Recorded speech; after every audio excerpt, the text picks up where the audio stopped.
आप शाहनवाज हुसैन पर भी दबाव डालिए, आप मुख्तार अब्बास नकवी के ऊपर भी दबाव डालिए, जिन्हों के परिवार में हिंदू लड़कियां हैं, आप उनके ऊपर भी दबाव डालिए ना। हम तो चाहते हैं कि जो हिंदू लोग गए हैं वो इधर आए। बहुत सारे लोग ऐसे भी थे जो मुसलमान धर्म को छोड़कर हिंदू धर्म में आए, जिसका सबसे बड़ा उदाहरण वसीम रिजवी था, जिसने मुसलमान धर्म को छोड़कर जितेंद्र त्यागी बना।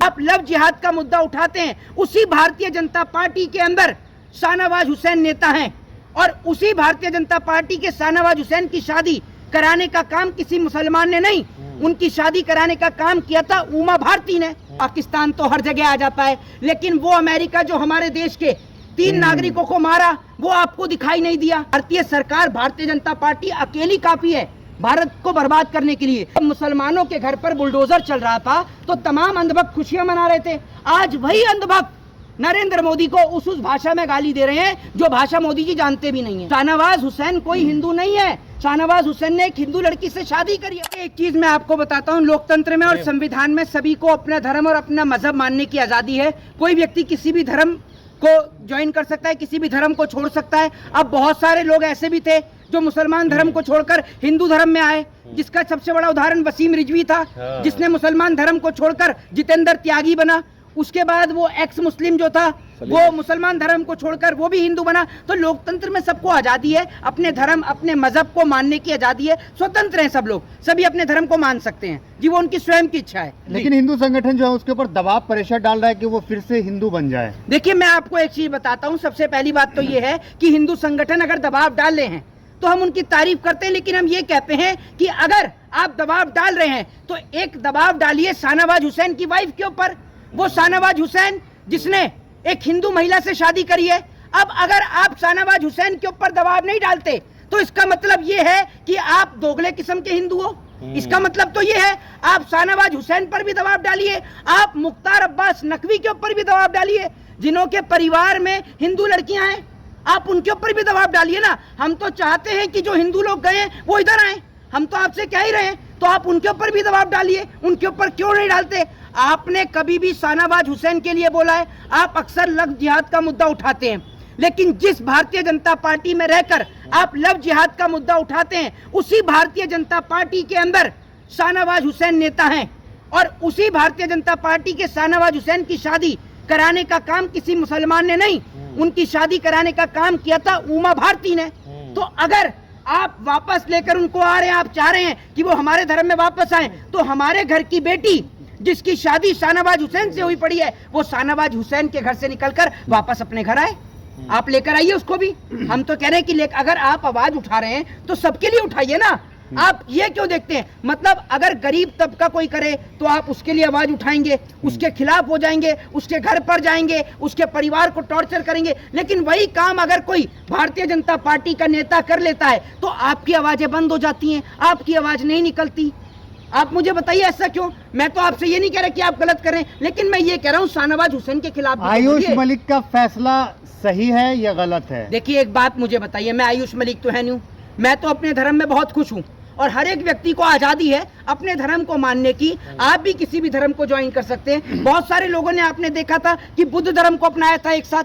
तो लोगों की अपनी इच्छाएं हैं भाई। आप एक आजाद मुल्क में रहते हैं, एक डेमोक्रेटिक कंट्री में रहते हैं। भारत एक लोकतांत्रिक देश है। इस लोकतांत्रिक देश में सभी को अपने धर्म की मानने की आजादी है, क्योंकि भारत एक धर्मनिरपेक्ष देश है। लेकिन मोहित शर्मा ब्रेन वॉश किया गया, पाकिस्तान का कनेक्शन आया है। देखिए, एक चीज मैं आपको बताऊं, ये पाकिस्तान तो हर जगह आ जाता है, लेकिन वो अमेरिका जो हमारे देश के 3 नागरिकों को मारा, वो आपको दिखाई नहीं दिया। एक बात आप मुझे बताइए, हमारे प्रधानमंत्री नरेंद्र मोदी ने सबसे बड़ा कार्यकाल पूरा किया, डोनाल्ड ट्रंप ने उन्हें बधाई दी, लेकिन क्या एक बार भी हमारे देश के प्रधानमंत्री ने यह सवाल किया ट्रंप से, बल्कि धन्यवाद कर रहे हैं उनको, एक बार भी ये सवाल किया कि हमारे जो 3 नागरिक मारे गए वो क्यों मारे गए? और आप जो ये पाकिस्तान की बात करते हैं, पाकिस्तान का कनेक्शन हर जगह जोड़कर ले आते हैं। सिर्फ मेरे एक सवाल का जवाब आप दे दीजिएगा, सिर्फ एक सवाल का जवाब। 2 सवाल है मेरे। पहला सवाल ये कि अगर यही गलती अमेरिका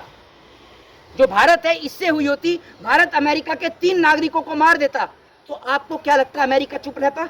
सिर्फ इस सवाल का जवाब दीजिए, हाँ या ना में। मोदी नहीं जी रहता है ना तो चुप ही रहते अरे डर से। सुन लीजिए, मोदी जी तो खुद ही चुप हैं। मोदी जी अगर इतने बड़े बोलने वाले होते, इतना लंबा कार्यकाल पूरा कर लिया, एक प्रेस कॉन्फ्रेंस नहीं करी गई मोदी जी से। दूसरी चीज ये, दूसरा सवाल ये, यही जो 3 नागरिक अमेरिका ने हमारे मारे हैं, अगर यही 3 नागरिक कोई मुसलमान कंट्री मार देती ना, ये जितने अंधभक्त आपको दिख रहे हैं, ये जितने अंधभक्त हिंदू मुसलमान करते हुए दिख रहे हैं, ये सड़क पर नंगा नाच मचा देते, ये सड़क पर पूरा आतंक मचा देते। लेकिन अब एक भी अंधभक्त के मुंह से अमेरिका के खिलाफ आवाज नहीं निकल रही। निकलेगी कहां से? उधर इनके छोटे डैडी नहीं बोल रहे बड़े डैडी के खिलाफ, तो बच्चे कहां से बोलेंगे? बच्चे भी इनके बिल्कुल शांत हैं।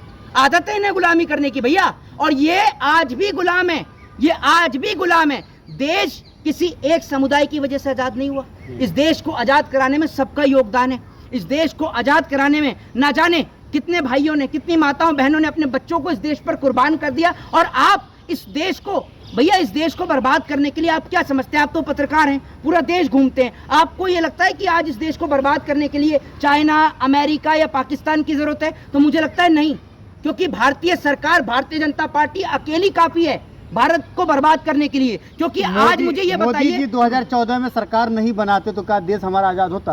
हाँ, ऐसा है। आप जैसे लोगों को तो एक काम करना चाहिए, आप जैसे लोगों को तो एक सलाह दे रहा हूं, एक काम करिए, अपने घर में केले का पेड़ उगा लीजिए, क्योंकि पता नहीं कब आपके डैडी मना कर दे कि कपड़े भी पहनना बंद कर दो, तो कम से कम वो केले के पत्ते से अपना तन तो ढक लोगे।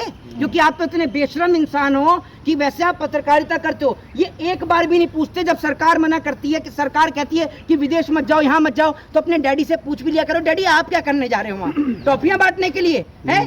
आपकी विदेश नीति जो आप बताते हो ना कि विदेश में डंका, विदेश में डंका नहीं, इंटरनेशनल लंका लग रही है। ये भारत की स्थिति है भाई। आए दिन हमारे नागरिकों को मार दिया जा रहा है? हमारा प्रधानमंत्री कुछ बोल ही नहीं रहा, हमारी मीडिया जश्न मना रही है 12 साल का। अब ये भी तो दिखाओ 12 साल में कितनी बेटियों के साथ बलात्कार हुआ, 12 साल के अंदर कितनी मॉब लिंचिंग हुई, 12 साल के अंदर कितने किसानों ने आत्महत्या करी, 12 साल के अंदर कितने नौजवानों ने अपना रोजगार खोया। ये आप दिखा नहीं रहे। आप हिंदू मुसलमान करके लोगों के जो असली मुद्दे हैं उनको आप डाइवर्ट करने का काम करो। हरमौज पर तो मोदी भक्त का भी बेटा मर गया, शर्मा जी का लड़का, जो नफरत फैलाते थे। देखिए, मैं आपको एक चीज बताता हूँ। पहली बात तो ये है कि ऐसा है, किसी के घर का जब कोई सदस्य जाता है ना, आप ये कहते हैं कि वो नफरत फैलाते थे, जो फैलाते थे, हमें उनकी चर्चा नहीं करनी। उनके बेटे ने तो कभी बयान नहीं दिया, उनका बेटा शहीद हुआ है और पूरे देश के तमाम लोगों की उनके प्रति सांत्वना है। हम उनके परिवार के साथ खड़े हुए हैं। उनके बात से क्या कहेंगे जो ये कह रहा था कि पूरा गाजा से जो है? देखिए, मेरी बात सुनिए, मेरी बात सुन लीजिए। एक आदमी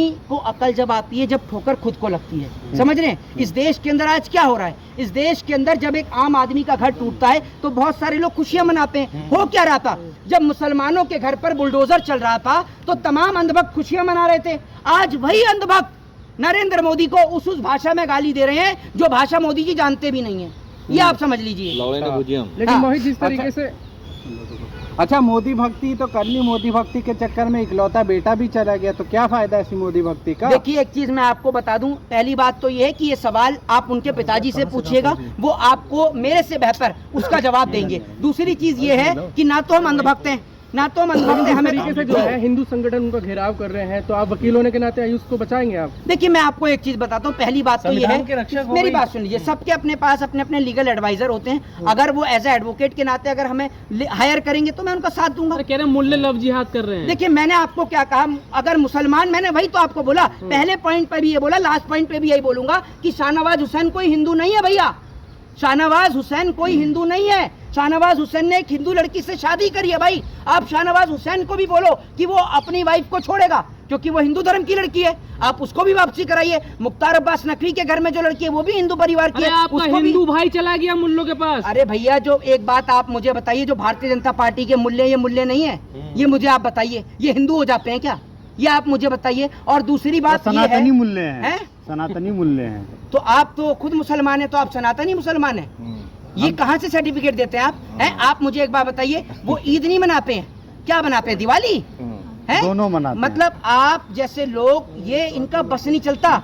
ये किसी दिन सरकार का गोबर भी खा सकते हैं, कोई बड़ी बात नहीं। अच्छा, कैसे पत्रकार की बात को इग्नोर मोहित शर्मा, ये क्या हो रहा है? पहले तो भाई हिंदू लड़कियां आती थी, अब तो हिंदू लड़के भी आने लगे। ये कौन जिहाद है ये? देखिए, मैं आपको एक चीज बता दूं। पहले मेरी बात सुन लीजिए। मैंने आपको क्या कहा? डेमोक्रेसी में सबको आजादी है, डेमोक्रेसी में सबको आजादी है, कोई कहीं भी जा सकता है। मैं आपसे क्या कह रहा हूं, जितनी आवाज आप उस लड़के के लिए उठा रहे हैं, मैं आपसे कह रहा हूं आप शाहनवाज हुसैन के खिलाफ भी उठाइए, हम भी आपका साथ देंगे। जय हिंद, जय संविधान।